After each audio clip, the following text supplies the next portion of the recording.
Welcome back to G-Man-P, the Great TV. If you tuned in, hit a like, share, subscribe. If not, we ain't doing no tripping.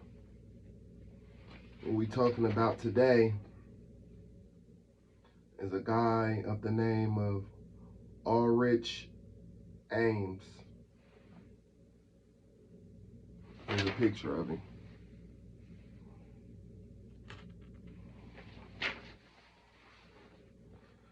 After the Soviet Union collapsed in 1991 and Cold War ended, the era of traditional spies was far from over. In the 1990s into the new century, for major moles in the U.S. intelligence community who were still spying for Russia were arrested for espionage.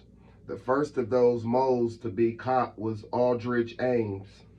Ulrich Hazzine Ames was arrested by the FBI in Arlington, Virginia on espionage charges on February 21, 1994. At the time of his arrest, Ames was a 31-year-old veteran of the Central Intelligence Agency who had been spying for the Russians since 1985. Arrested with him was his wife, Rosario Ames, who was aimed in aiding and abetting his espionage activities. Ames was a CIA case officer who spoke Russian and specialized in Russian intelligence services, including the KGB, the USSR's foreign intelligence services. His initial overseas assignment was in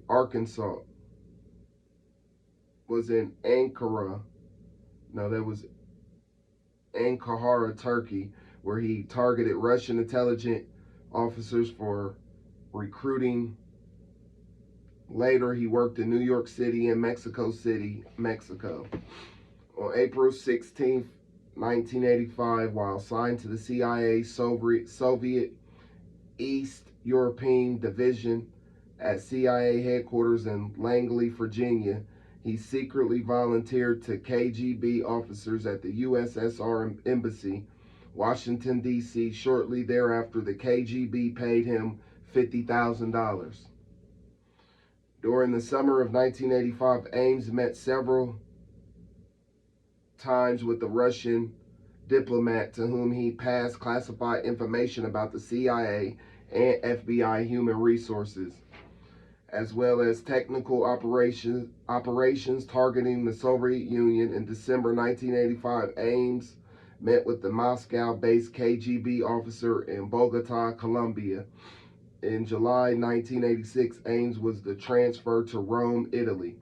In Rome, Ames continued his meetings with the KGB, including a Russian diplomat assigned in Rome and Moscow-based KGB officer.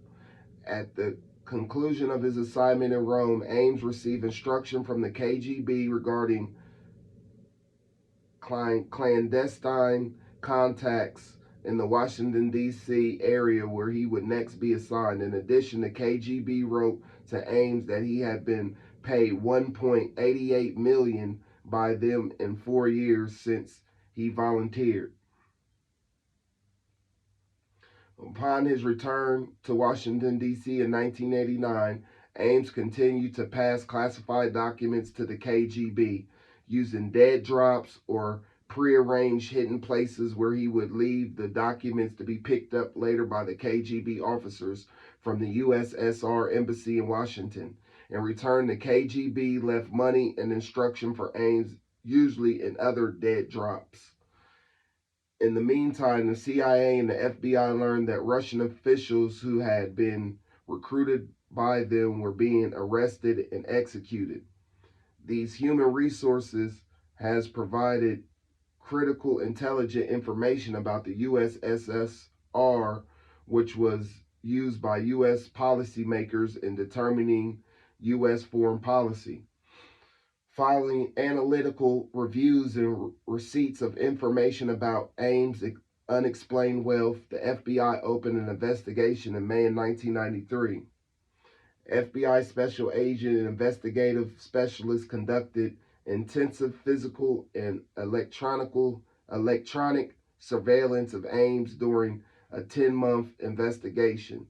Searches of Ames' residence revealed documents and other information linking Ames to Russian Foreign Intelligence Service. On October 13, 1993, investigative specialists observed a chalk mark Ames made on a mailbox, confirming to the Russians his intention to meet them in Bogota, Colombia. On November 1st, special agent observed him and separately his Russian handler in Bogota when Ames planned foreign travel, including a trip to Moscow as part of his official duties. A plan to arrest him was approved.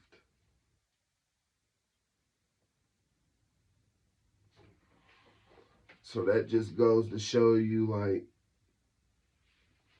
when you think you're letting people in this country, they're spies for their own country.